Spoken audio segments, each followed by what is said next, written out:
ঘুমানোর আগে লা ইলাহা ইল্লাল্লাহ 100 বার পড়লে কি হয় জানলে আপনি অবাক হয়ে যাবেন। এটা যদি আপনি জানেন তাহলে আপনি কখনোই আমলটি আর ছাড়বেন না।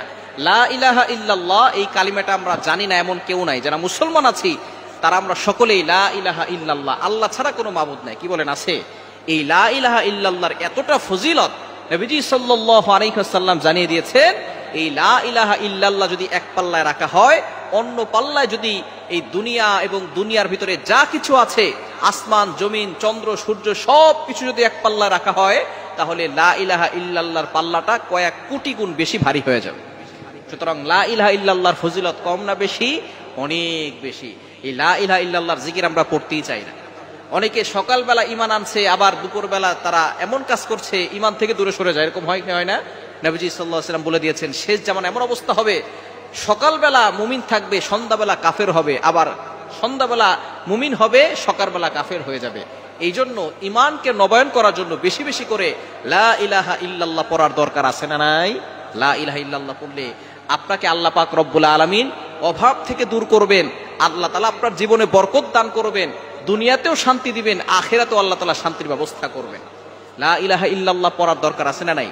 নবীজি সাল্লাল্লাহু আলাইহি ওয়াসাল্লাম জানিয়ে দিয়েছেন, মান ক্বালা লা ইলাহা ইল্লাল্লাহ দাখালাল জান্নাহ, যে ব্যক্তি লা ইলাহা ইল্লাল্লাহ পড়বে উইল গো টু প্যারাডাইস, সে জান্নাতে চলে যাবে।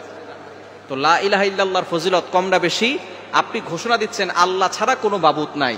সুতরাং এই লা ইলাহা ইল্লাল্লাহর মাধ্যমে আপনি আল্লাহর নৈকট্য অর্জন করবেন, আপনি আল্লাহ তাআলার সাথে সম্পর্ক বৃদ্ধি করতে পারবেন। শুধু তাই নয়, নবীজি সাল্লাল্লাহু আলাইহি ওয়াসাল্লাম জানিয়ে দিয়েছেন, যে ব্যক্তি লা ইলাহা ইল্লাল্লাহ 100 বার পড়বে, কিয়ামতের ময়দানে তার চেহারা পূর্ণিমার চাঁদের থেকেও বেশি উজ্জ্বল হয়ে যাবে।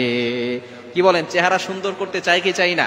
হাজার নয় লক্ষ কোটি মানুষ থাকবে, জিন থাকবে, সকল মাখলুকাত থাকবে, তাদের সামনে আপনার চেহারা পূর্ণিমার চাঁদের মতো জলজল করতে থাকবে। মানুষ আপনার দিকে তাকিয়ে থাকবে, কি এমন আমল করেছে সে, যে আমলের মাধ্যমে তার চেহারা এতটা উজ্জ্বল হয়েছে আজকে। তখন ফেরেশতারা বলবে তারা কালিমা পড়েছে, বেশি বেশি করে লা ইলাহা ইল্লাল্লাহ পড়েছে, এজন্য তাদের এই কালিমার কারণে তাদের চেহারার সৌন্দর্য বেড়ে গিয়েছে। এজন্য লা ইলাহা ইল্লাল্লাহ পড়বেন, এবং ঘুমানোর আগে যদি আপনি 100 বার পড়তে পারেন, আল্লাহ পাক রব্বুল আলামিন নিজে আপনার জিম্মাদার হয়ে যাবেন। আল্লাহ আপনাকে বিপদ আপদ থেকে হেফাজত করবেন, এবং কঠিন থেকে কঠিন রোগ থেকে আল্লাহ আপনাকে হেফাজত করবেন। আল্লাহ তাআলা আপনার জিম্মাদার হয়ে যাবে। এজন্য আল্লাহ তাআলা জিম্মাদার হয়ে যাক, এটাকে আমরা চাই কি চাই না? কেননা যদি কারো জিম্মাদার আল্লাহ হয়ে যান, তাহলে তার আর কোনো টেনশন থাকে না। কি বলেন? টেনশন থাকে? ওয়া ইয়াতাওয়াক্কাল আলাল্লাহি ফাহুয়া হাসবু, যে আল্লাহর উপরে ভরসা করে আল্লাহ তার জন্য যথেষ্ট হয়ে যায়। সুতরাং আল্লাহ আপনার জন্য যথেষ্ট হয়ে যাবে। আপনি ঘুমানোর আগে উযু করে ঘুমাবেন, অবশ্যই উযু করে ঘুমাবেন। উযু করে ঘুমালে আল্লাহ পাক রব্বুল আলামিন আপনার জন্য একজন ফেরেশতা নিযুক্ত করে দিবেন। সেই ফেরেশতা আপনার জন্য রহমতের দোয়া করতে থাকবে, ক্ষমা প্রার্থনার দোয়া করতে থাকবে, এবং সকল দুষ্ট জিন ও মানুষ থেকে, বদনজর কুফরি কালাম থেকে, ব্ল্যাক ম্যাজিক থেকে আল্লাহ পাক রব্বুল আলামিনের ওই ফেরেশতা আপনাকে হেফাজত করবে।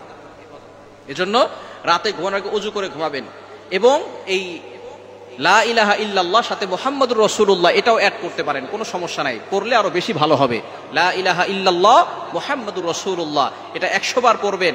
আল্লাহ পাক রব্বুল আলামিন আপনার জিম্মাদার হয়ে যাবেন, আপনার জীবনে বরকত